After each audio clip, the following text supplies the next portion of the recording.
Welcome back to our YouTube channel defence point. और दोस्तों, आज के हमारे इस वीडियो में हम आप लोगों के लिए लेकर के आए हैं बीएसएफ आरओ और आरएम एग्जाम की तैयारी के लिए केमिस्ट्री का एक न्यू वीडियो, जिसमें कि आज हम टॉपिक कवर करेंगे धातु, अधातु और उपधातु, यानी कि मेटल एंड नॉन मेटल। तो काफी इंपॉर्टेंट वीडियो होने वाला है, क्योंकि इस टॉपिक से जो है आपको इस एग्जाम के अंदर 2 क्वेश्चन देखने को मिल जाते हैं। तो वीडियो को एंड तक देखिएगा। और साथ ही अगर आप लोग हमारे चैनल के ऊपर पहली बार विजिट कर रहे हैं तो इसको सब्सक्राइब करना बिल्कुल भी ना भूलें। तो चलिए शुरू करते हैं वीडियो बिना किसी देरी के। तो देखिए, पहला प्रश्न जो कि आपको दिया हुआ है कि निम्नलिखित में से कौन सा पदार्थ जो है वो पृथ्वी पर प्राकृतिक रूप से पाया जाने वाला सबसे कठोर पदार्थ है। ऑप्शंस दिए गए हैं graphite, wurtzite boron nitride, option C लोहा या फिर ऑप्शन डी हीरा। तो दोस्तों, यहाँ पे आपका इस क्वेश्चन का राइट आंसर हो जाएगा ऑप्शन डी हीरा, यानी कि डायमंड। देखिए दोस्तों, हीरा जो होता है ये पृथ्वी पर जो है प्राकृतिक रूप से पाया जाने वाला सबसे कठोर पदार्थ है, ठीक है। और हीरा जो है ना, ये कार्बन का क्रिस्टलीय अपरूप होता है। और हीरे का जो आपेक्षिक घनत्व होता है वो याद रखेंगे आप लोग, क्योंकि एग्जाम में जो है पूछा जाता है। तो हीरे का आपेक्षिक घनत्व आपके होता है 3.52, ठीक है। और इसका जो अपवर्तनांक होता है वो आपके होता है 2.417। तो इन चीजों को नोट कर लीजिएगा, क्योंकि इनसे भी क्वेश्चन देखने को मिलता है। और दोस्तों, हीरा जो होता है ना, ये पूर्ण आंतरिक परावर्तन के कारण चमकता है। और इसका उपयोग जो है वो आभूषण बनाने में, और काले हीरे का प्रयोग जो है वो कांच वगैरह को काटने में किया जाता है। Now question number 2। और यहाँ पे देखिए क्वेश्चन है आपके पास में कि निम्नलिखित में से किस पदार्थ में जो है कैल्शियम विद्यमान है, ठीक है। तो यहाँ पे कैल्शियम की बात हो रही है, यानी कि Ca, ठीक है। तो देखिए ऑप्शंस दिए गए हैं चीनी मिट्टी, कोरंडम, जिप्सम या फिर टेल्क, ठीक है। तो इन ऑप्शंस को अगर देखें ना, तो यहाँ पे आपका करेक्ट आंसर हो जाएगा ऑप्शन सी जिप्सम। देखिए जिप्सम में जो है आपकी कैल्शियम होता है, ठीक है, क्योंकि जिप्सम का फॉर्मूला क्या होता है, तो जिप्सम को हम बोलते हैं कैल्शियम सल्फेट, ठीक है। और इसको जो है CaSO4.2H2O के द्वारा लिखा जाता है, ठीक है। तो इसमें जो है आपके कैल्शियम होता है। तो करेक्ट आंसर हो जाएगा ऑप्शन सी। इसके अलावा दोस्तों, जिप्सम का उपयोग कहाँ पे होता है, तो याद रखेंगे इसका उपयोग जो है अमोनियम सल्फेट और इसके अलावा जो है खाद वगैरह बनाने में किया जाता है। Now question number 3। और यहाँ पे आपके पास क्वेश्चन है कि निम्नलिखित में से कौन सा जो है एक तत्व नहीं है, यानी कि इनमें से कौन सा जो है वो तत्व नहीं है। ऑप्शंस दिए गए हैं आपको यहाँ पे धातु, अधातु, गैस, उपधातु या फिर इनमें से कोई नहीं, ठीक है। तो देखिए दोस्तों, क्या होता है कि एक ही प्रकार के परमाणुओं से जो है मिलकर बने पदार्थ को जो है हम तत्व बोलते हैं, ठीक है। यानी कि तत्व क्या होते हैं, तो एक ही प्रकार के परमाणुओं से मिले बने पदार्थ को जो है तत्व कहा जाता है, ठीक है। और तत्वों को ना तो रासायनिक रूप से तोड़ा जा सकता है, और ना ही जो है 2 या 2 से अधिक पदार्थों से जो है उनका निर्माण किया जा सकता है, ठीक है। और अभी तक जो है आपके 118 तत्व ज्ञात हैं, ठीक है। कितने तत्व ज्ञात हैं, तो 118 तत्व जो है वो ज्ञात हैं, जिसमें कि आपके धातु, अधातु, गैस और उपधातु आती है, ठीक है। तो इन पॉइंट्स को आप लोग रिकॉल रखेंगे। Now question number 4। और ये क्वेश्चन जो है देखिए काफी इंपॉर्टेंट क्वेश्चन हो जाता है, और आपके बीएसएफ आरओ एग्जाम में ही जो है प्रीवियस ईयर क्वेश्चन में भी आया हुआ है, ठीक है। तो देखिए क्वेश्चन क्या है कि निम्नलिखित धातु युग्मों में से किस एक में जो है क्रमशः सबसे हल्की धातु और सबसे भारी धातु है, ठीक है। यानी कि सबसे हल्की धातु और सबसे भारी धातु आपको यहाँ पे बतानी है। ऑप्शंस क्या दे रखे हैं, लिथियम और पारा, लिथियम और ओस्मियम, एल्यूमिनियम और ओस्मियम या ऑप्शन डी एल्यूमिनियम और पारा। तो दोस्तों, यहाँ पे जो है इसका करेक्ट आंसर हो जाएगा ऑप्शन बी लिथियम और ओस्मियम। देखिए लिथियम को जो है आपके Li के द्वारा लिखा जाता है, और ओस्मियम को जो है OS के द्वारा लिखा जाता है, ठीक है। तो लिथियम जो है सबसे हल्की धातु होती है, और ओस्मियम जो है ये सबसे भारी धातु होती है, ठीक है। तो यहाँ पे करेक्ट आंसर हो जाएगा ऑप्शन बी। इसके अलावा दोस्तों, लिथियम का प्रयोग पूछ लिया जाता है कि लिथियम का प्रयोग जो है कहाँ पर होता है, तो याद रखेंगे इसका प्रयोग जो है मोबाइल और लैपटॉप की जो रिचार्जेबल बैटरियां होती है ना, उनको बनाने में किया जाता है। Now question number 5। और यहाँ पे आपके पास क्वेश्चन है कि वो धातु जो कि ठंडे पानी से त्वरित क्रिया करती है उसको क्या बोला जाता है, ठीक है। ऑप्शन है आपके पास सोडियम, एल्यूमिनियम, मैग्नीशियम या फिर आयरन। तो दोस्तों, आपका यहाँ पे करेक्ट आंसर हो जाएगा ऑप्शन ए सोडियम, जिसको जो है Na के द्वारा लिखा जाता है। देखिए सोडियम जो है ये ठंडे पानी से त्वरित क्रिया करती है और जलने लग जाती है, ठीक है। देखने में जो है ये चांदी के समान एक सफेद धातु होती है। इसके अलावा दोस्तों, सोडियम जो है ना, ये विद्युत की सुचालक होती है, और जो बेंजीन होता है और ईथर होता है ना, उसके अंदर ये जो है आसानी से घुल जाती है। इसके अलावा दोस्तों क्वेश्चन ये भी पूछा जाता है कि ऐसी कौन सी धातु है जिसको चाकू के द्वारा आसानी से काटा जा सकता है। तो आप लोग याद रखेंगे कि सोडियम को जो है आसानी से जो है चाकू के द्वारा काटा जा सकता है, क्योंकि क्वेश्चंस को जो है थोड़ा सा घुमा करके भी पूछा जा सकता है। ठीक है, चलिए बढ़ते हैं अगले सवाल की ओर। अब देखिएगा प्रश्न संख्या 6। यहाँ पे आपके पास क्वेश्चन है कि निम्नलिखित में से कौन सी जो है वो कठोरतम धातु है।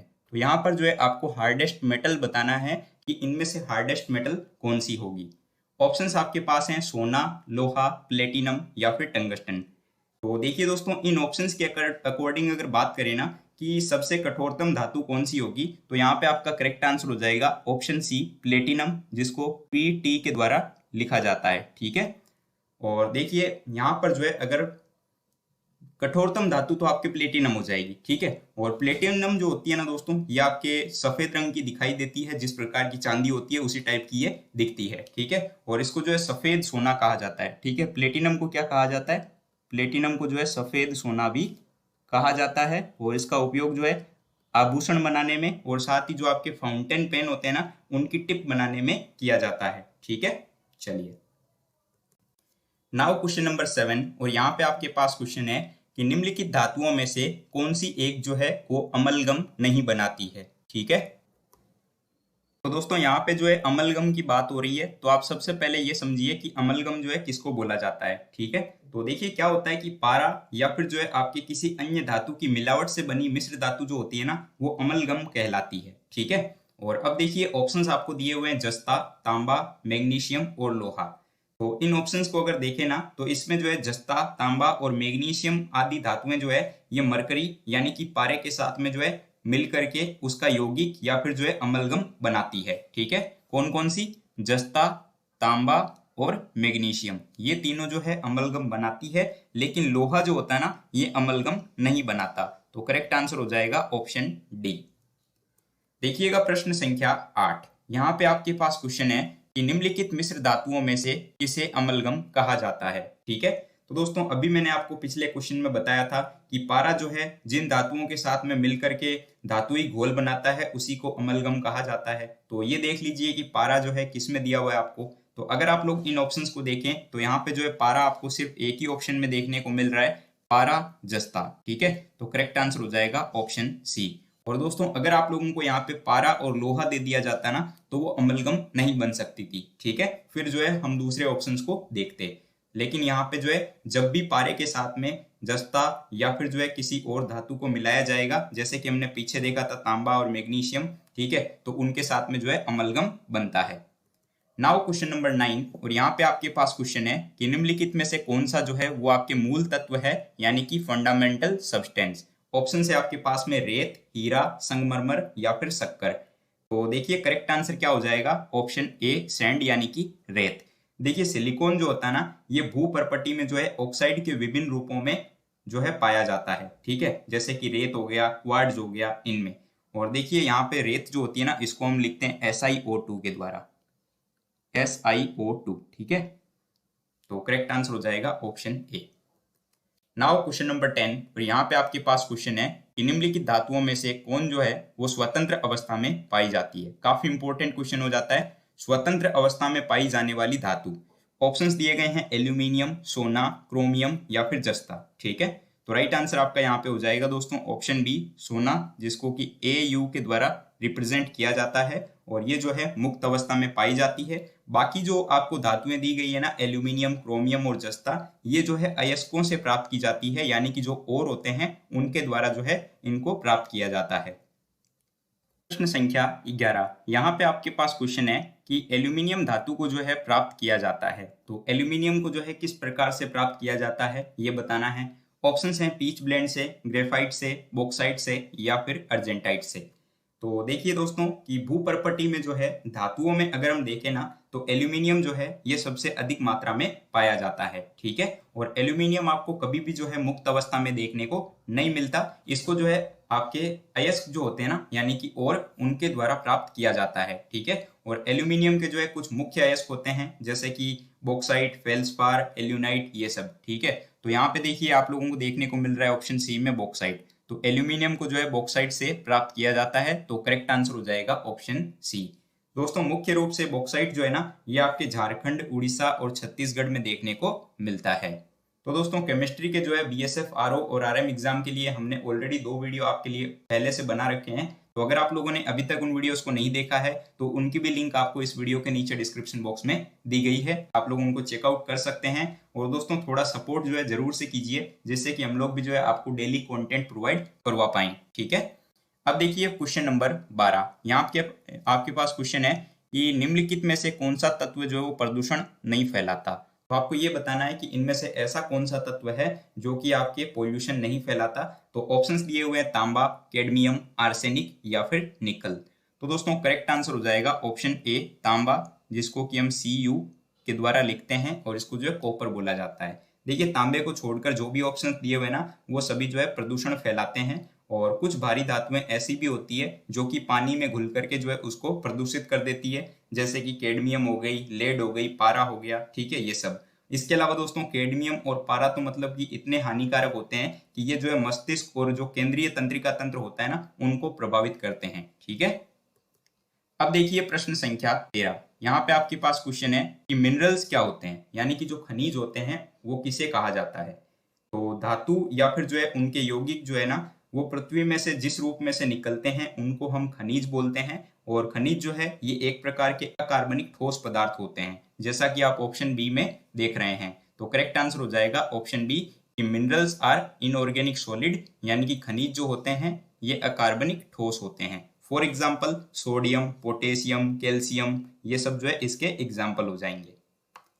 नाउ क्वेश्चन नंबर 14, और यहाँ पे आपके पास क्वेश्चन है कि वायु में थोड़ी देर रखने पर किसी धातु पर जो है मतलब कि हरे रंग की जो बेसिक कार्बोनेट की परत जम जाती है, तो उस धातु का नाम क्या है, ये आपको बताना है। ऑप्शंस दिए गए हैं तांबा, चांदी, निकल या फिर जस्ता। तो दोस्तों यहाँ पे आपका करेक्ट आंसर हो जाएगा ऑप्शन ए तांबा, यानी कि कॉपर। देखिए दोस्तों तांबा जो है ना, ये मुक्त और संयुक्त दोनों रूपों में पाया जाता है। और इसके कुछ जो है मुख्य अयस्क होते हैं जिनके नाम भी आपको याद रखने हैं, क्योंकि एग्जाम में जो है कभी कभार देखने को मिलते हैं। तो तांबे के अयस्क कौन कौन से हो जाएंगे, तो क्यूप्राइट, मेकालाइट और इसके अलावा कॉपर पाइराइट, ठीक है, ये जो है इसके मुख्य अयस्क हैं। इसके अलावा दोस्तों वायु में जो है थोड़ी देर रखने पर जो है इसके ऊपर हरे रंग की कार्बोनेट की परत जम जाती है, ठीक है ना।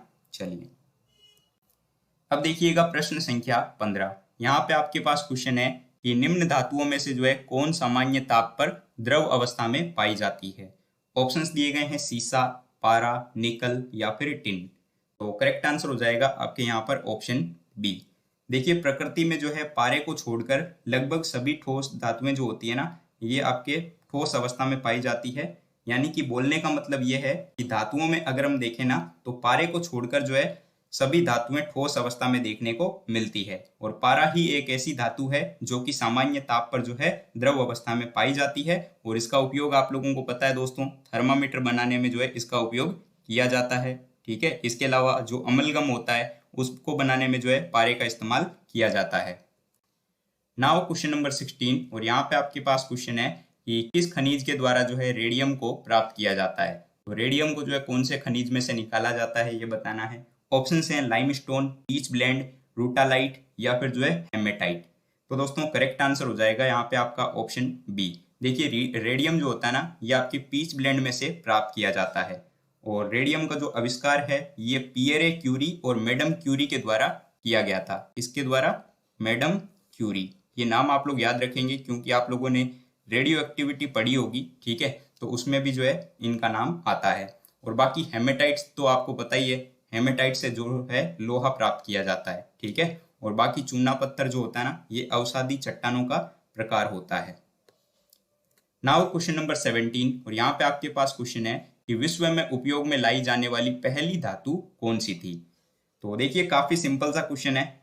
ऑप्शंस दिए गए हैं तांबा, सोना, चांदी या फिर लोहा। तो करेक्ट आंसर हो जाएगा तांबा। विश्व में जो है मनुष्य के द्वारा उपयोग में लाई जाने वाली पहली धातु जो थी वो आपके तांबा थी, ठीक है। नाउ क्वेश्चन नंबर 18, और यहाँ पे आपके पास क्वेश्चन है कि किस धातु से बनाया गया मिश्र धातु हवाई जहाज और रेल के डिब्बों में जो है पुर्जों में काम में लिया जाता है। ऑप्शंस दिए गए हैं तांबा, लोहा, एल्यूमिनियम या फिर इनमें से कोई नहीं।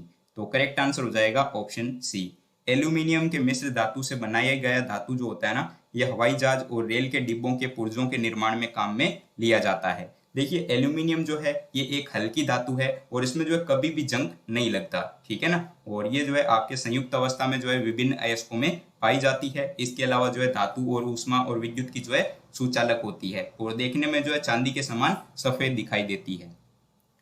नाउ क्वेश्चन नंबर 19, और यहाँ पे क्वेश्चन है कि मोनाजाइट जो है ये किसका अयस्क है, ठीक है। तो ऑप्शंस दिए हुए हैं जर्कोनियम, थोरियम, टाइटेनियम या फिर लोहा। तो दोस्तों मोनाजाइट और थायोराइट जो होता है ना, ये आपके थोरियम के अयस्क हैं। तो करेक्ट आंसर हो जाएगा ऑप्शन बी थोरियम, ठीक है। मोनाजाइट जिसमें कि 18% थोरियम पाया जाता है और ये जो है आपके भारत में केरल वाले एरिया में देखने को मिलता है। नाउ क्वेश्चन नंबर 20, जो कि आज के इस वीडियो का लास्ट क्वेश्चन रहने वाला है। तो क्वेश्चन है आपके पास में कि जस्तेदार लोहे की चादरें जो है वो जंग से बची रहती है क्योंकि उसमें जो है निम्नलिखित की परत जो है विद्यमान होती है। ऑप्शन है आपके पास अभ्रक, क्रोमियम, यशद या फिर वंग। तो दोस्तों करेक्ट आंसर आपका हो जाएगा यहाँ पे ऑप्शन सी यशद, ठीक है। देखिए लोहे को जो है मतलब कि वायुमंडल में अगर खुला छोड़ दिया जाए ना तो लोहे के ऊपर जो है जंग लग जाता है, ठीक है। और उसको जो है बचाने के लिए हम क्या करते हैं कि उस पर जो है जस्ते का लेपन कर देते हैं जिसको कि हम यशदीकरण बोलते हैं, ठीक है, यानी कि गैल्वेनाइजेशन। तो करेक्ट आंसर हो जाएगा ऑप्शन सी। तो दोस्तों अब एक क्वेश्चन आप लोगों के लिए है। तो आपके लिए क्वेश्चन है कि निम्नलिखित में से किसमें जो है चांदी नहीं होती, ठीक है। तो इनमें से जो है किसमें चांदी नहीं पाई जाती ये आपको बताना है। ऑप्शंस हैं horn silver, German silver, Ruby silver या फिर लूनर सिल्वर। तो जो भी इसका करेक्ट आंसर होगा वो आप लोगों को इस वीडियो के नीचे कमेंट बॉक्स में कमेंट करके बताना है। तो दोस्तों उम्मीद करता हूं कि आपको सारे क्वेश्चन समझ में आए होंगे और वीडियो भी पसंद आया होगा। तो दोस्तों वीडियो को शेयर जरूर से कीजिएगा। इसके अलावा इसको लाइक नहीं किया है तो लाइक कर दीजिएगा और चैनल पर अगर आप लोग पहली बार विजिट कर रहे हैं तो इसको सब्सक्राइब करना बिल्कुल भी मत भूलिएगा। मिलते हैं हमारे एक नए वीडियो के साथ में एक नए टॉपिक के साथ। तब तक के लिए जय Hind and thank you so much for watching this video.